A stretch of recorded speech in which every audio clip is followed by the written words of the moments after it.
No takže sme skončili pri tom, že pán Drahoš začal sa hádať s pani Elenou, že proste, že to nie je láska, tak povedzte teda ten svoj názor. To nie je láska. To nie je láska, to... Jak môže žena milovať ženu?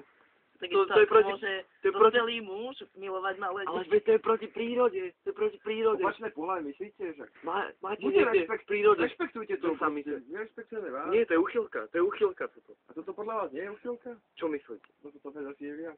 Pedofília? Áno. Však som vám vysvetlil, to je láska. Áno. To je keď muž... Ale však žena Miluje malé môže dieťa. mať tiež lásku, Nie, je to tak, nemôžu. vážení diváci, to Nemôžu my. to- Prečo by nemohli? Tak keby som miloval túto cigaretu, však to je mŕtve, Na to ste zavyknutí, si myslím, na tú cigaretu. A na tie deti máte vzťah iný, ale tiež vyvinutý ako na tú cigaretu. Nie, Tiež to nie. začínalo nejako.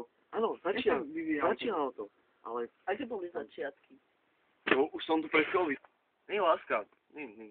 Toto nie. Ale Dobre, tak necháme teraz je rozprávať to veľmi nekonštruktívne táto debata. Ja si myslím, že je to v podstate vyrovnané. Vy máte svoj názor, ja mám svoj názor a mohli by sme sa rešpektovať. Ja uchylky nerešpektujem.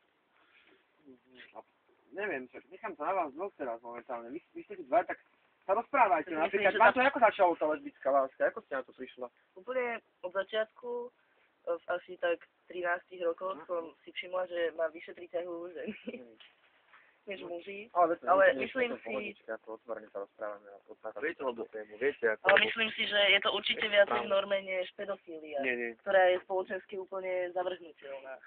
Áno, pretože ľudia nevedia, čo je láska. To je za prvé. A za druhé by som povedal, že v 13 rokoch sú pubertálne výstrelky. Tak áno, Vám pretrvala pubertálna výstrelka až doteraz. To vám poviem na rovinu. Teraz, jak tu sedím, vám to poviem a hovorím vám to. Ja mám rád deti od svojich 6 rokov. a tak deti máme radi všetci, ale v určitých médiách. Nenapríklad Takže by ešte... to naozaj... Áno, v určitých medziach. Nehaj. Áno, a to je problém tohoto sveta. Máme radi deti iba v určitých medziach. Zabíjame ich. Neviem, kde? Áno. V Afrike deti trpia hladom. Áno. Tí boli všetci Vy pedofili. by ste im pomohli, že veľmi rád s tým vlastne tým deťom. Áno, však to je náš cieľ. Pomáhať deťom. Ľúbiť ich, milovať ich. Milovať ich. To je náš cieľ. Celým srdcom, celým telom, celou dušou. A vlastne aj penisom potom. Čo teda tým deťom v tej Afrike, keby ste mohli? A aký spôsob by ste pomohli? Čo môžeme pýtať? My materiálne a potom tú lásku. Viete, oni komu pomáhajú? Komu pomáhate? Vy, lesbičky? Majú sami teda vlastne k tomu orgazmu. Aha, a kde je ten egoizmus? Samo ukázať. To je Oni sa len egoizmus. samo ukájajú. Egoizmus. Nemajú žiadnu lásku, iba sa ukájajú Áno, vlastne. áno, Ale pravdu, máte pravdu. určite Máte je tam aj, pravdu. musí tam byť aj láska, samozrejme, sympatie To je- vzájomné. To A je telesná ego. príťaž, Môžem vás to je prerušiť? samozrejme. To je egoizmus. Toto je egoizmus. Ukončite sa pán ako... A čo ste ma chcem zavolať? Máte možnosť.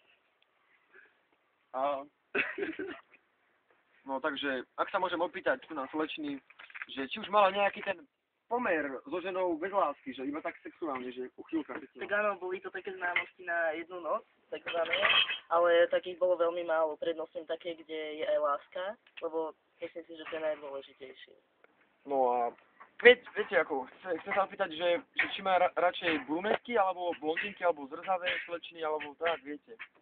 To záleží skutočne od konkrétnej ženy a takisto ako sa napríklad mužovi môže jedenkrát páčiť blondínka, druhýkrát brunetka.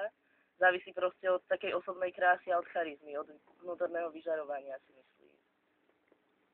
Takže máme tému dnešnú pedofília od pána a lesbická láska tu na od slečny.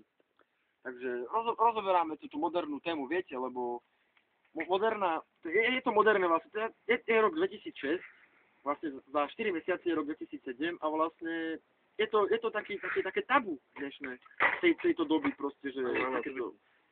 Mali by si to ľudia uvedomiť, že žiadny tabu. Nie tabu proste, no.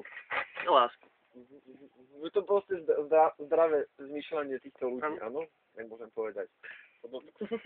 Je láska.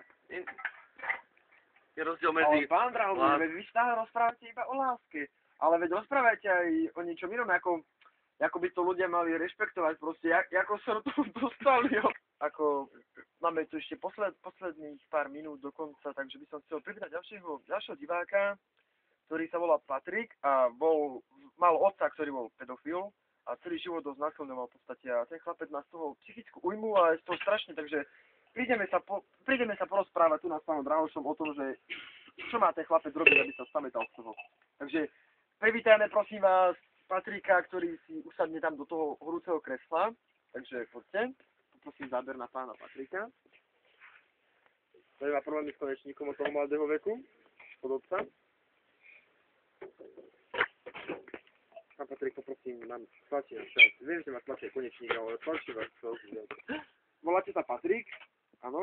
Takže Patrik, takže pán Patrik nechce byť ukázaný, chce byť v anonymite, takže rešpektujte to, vážne diváci, že aj takí ľudia sú proste. Tak poprosím záber na pána Patrika. Takže Patrik, od koľkých rokov vás otec neužíval? A tak, začal tak, som mal 7. 7 rokov ste mali. A ako to vlastne prebiehalo? Váš otec vás ako podobne tu na pána Drahomíra, tiež vás zatváral do spálne a znasilňoval vám a pchal vám do konečníku také všelijaké predmety? Nežiaduce? A má to nejaký že vraj ten nejaký problém na váš konečník to zanechalo a na vašu psychiku. Je to pravda? No, je to pravda, no. Je to pravda. A rozprávate sa o tom na verejnosti, alebo ste takí v utajení, ako momentálne teraz? No, stal som taký utiahnutý skôr. Aha, takže po pretiahnutí ste ostali utiahnutí, áno? No, Takže, takže je to nepríjemné, je to také tabu. Takže, ja by som sa rád zapojil tu na pán Drahoš. Takže poprosil by som pána Drahomíra, aby sa k tomu nejako vyjadril, že čo si o tom myslí vlastne, že... Bola to láska. No, piče, nie.